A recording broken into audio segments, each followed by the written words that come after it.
জানো তো হে লোভিজিৎ, টিকিটের দাম কত? জিএসটি নিয়ে একটু বেশি, 100 টাকা মতো। তাহলে কি করবে তুমি লোভিজিৎ দাদা? নোংরা কথা বলে যাব, ছুড়বো ওদের কাদা।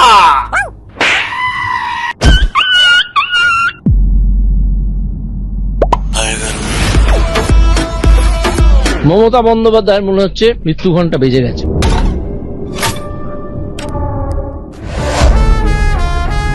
মমতা ব্যানার্জি, তুমি কত টাকায় বিক্রি হও?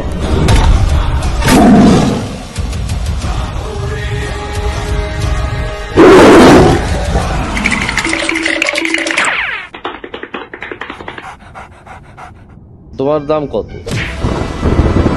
আমি ওনার বিরুদ্ধে ছাত্র নেতাকে প্রার্থী করেছি, দেবাংশুকে। দেবাংশু ছুটিয়ে বেড়া। এই বেটা যখন তখন বলে ভুলভাল। এর জন্যই জুমলা বাবার খারাপ হবে হাল। তাহলে কি করা যায় বলো দেখি না হেসে? একে আমি প্যাকেট করব এপিসোডের শেষে। এ কি, তুমি এমন হাঁপাচ্ছ কেন? কেস জন্ডিস জুমলা বাবা, আমায় নিয়ে পালান। তুমি বেটা কেস খেয়েছো, করব তোমায় চালান। জয় হিন্দ, জয় বাংলা।